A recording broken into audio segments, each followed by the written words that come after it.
My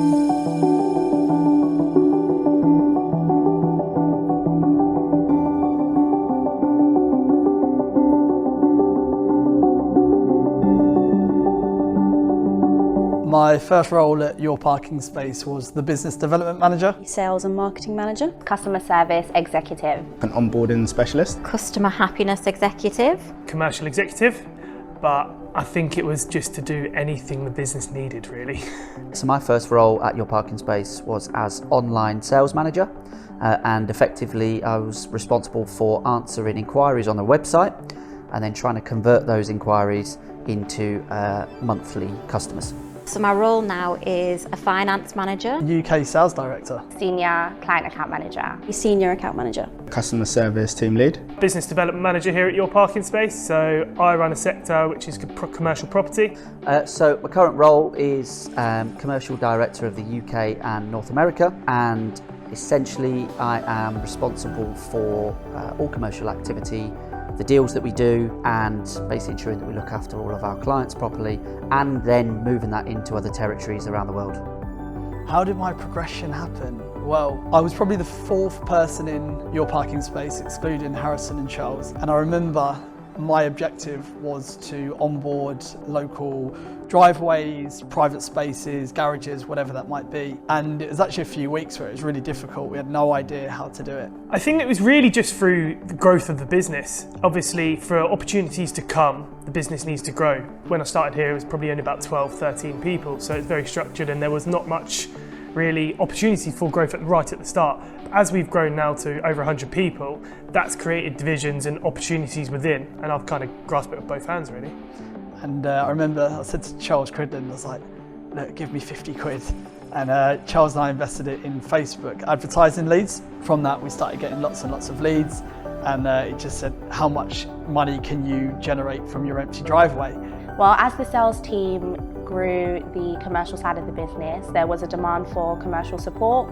So I then came in and assisted with liaising with clients directly as opposed to customers. My journey's a little bit different. I joined when it was just myself, Charles and Harrison. So I moved to a department when we needed to set it up, when it needed support. I've been the sales and marketing manager, I've been the operations manager, I've overseen customer service, I've done a bit of sales, I've done a bit of marketing. So yeah, a bit of a jack of all trades for quite a few years. And we found the blueprint, as Scott mentioned, of onboarding commercial car parks, because we said, well, if it works for private space owners, why can't it work for commercials as well?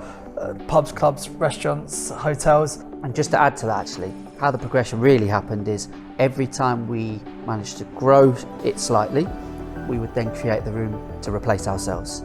And that is what really led to the progression within the business. The biggest change in the company, I'd say, would be the growth. It's grown so much within that time. Obviously, a lot of people have come and gone. A lot of changes have been made to the actual company as well, just to make sure that we're actually progressing a lot more. Well, when I started, I think, as I say, there was 4 to 6 of us throwing a burner phone around a small table. I don't think we have burner phones in the office anymore. I think it always amazes me how much the company has actually grown and how big the departments are. When I first started, I think I was like the 6th person who had joined. So seeing now that there are departments where there's over 10 people, it honestly just amazes me, and I think that's like the biggest thing that, yeah. So when I first started working for YourParkingSpace, it was quite a shock because I walked in, there was a couple of people on laptops, one mobile phone in the middle of the desk that we all used to take turns in answering. One of the biggest changes for me, I remember Scott and I, we used to get told off for being on the phone, not from Harrison or Charles, but from other businesses. So we were in level 39, it's like an acceleration incubator, if you like, and we found our best success was to pick up the phone and get involved with the client. However, other businesses on level 39 always just, can you keep it down? You know, you shouldn't be on the phone. Yet within about an 8-week period, they used to come to us and say, well, how do you actually do that? I'd probably say the biggest change is how automated things are now compared to how manual it used to be. We used to physically respond to every single customer inquiry about how big the space was it available, how do I get in, how do I get out, and then when they would book, you would physically send them the booking confirmation email. Whereas now we have an instant book feature where all the information's there, book, they get the email. The technology, definitely. So when I first joined, there was no app, believe it or not. The website looked completely different to what it looks like now. Branding, it didn't look like this slick company that you see before yourselves today. It's going to have to be the people again. I mean, like I said, from sitting in a hot desk in level 39 Canary Wharf, passing around phones, using little burner phones, for example. Team's grown. What we've done is completely, obviously, added to, changed, and I feel like we're really making a difference here. So yeah, it's fun, but the people have definitely changed a lot.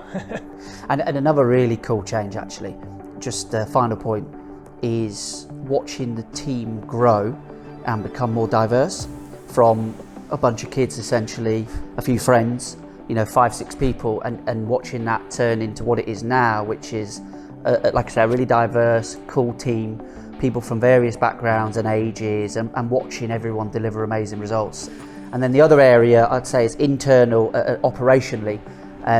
We used to hold meetings and make decisions around one table, and you literally could turn to one side and speak to the founders of the business, and within seconds you'd implemented a change that could actually affect the direction of the company. Whereas now, we've obviously had to become a little bit more professional, should we say, and schedule actual meetings in a boardroom. Someone takes minutes, and we've had to grow up, I'd say, in that sense. I had no idea that this side of the parking industry even existed. I think when I think of parking, I just think of parking tickets and all the negative sides of parking. So now seeing how much revenue that people can make from parking is incredible. Well, I can't say that I grew up wanting to work in parking, I suppose, but I think coming in with Your Parking Space is a bit of a different aspect because it's more, we were on the tech side as well. So there's a lot of innovation, we're disrupting an industry, we're not doing the standard things that the industry's been used to for 20, 30 years. To be honest, I probably fell into the industry. I don't think anyone grows up thinking I want to work in parking. It's probably a bit boring. Then I met Harrison up in Manchester when I was working for a previous parking company, and he kind of made it sound exciting. I told my friends and family that I was working in parking. I think everyone assumed that I was sitting in a little cabin in a car park somewhere taking, £1.50 off somebody for the parking. But yeah, I guess it was like a really non-exciting, boring industry, but it turned out not to be the case at all. Mine were probably similar to what most people's sort of perception of parking is. So I thought it was all about parking fines. At the time, I didn't really know very much about technology within parking. So obviously when I first started, I was quite surprised that people took it that seriously, if I'm honest. And yeah, just like I say, what I found enjoyable is busting those myths essentially over the last few years. So again, taking traditional payment machines, coins, parking fines, taking those original perceptions and then seeing actually how the apps, improved payment methods and the tech can actually drive change within the industry.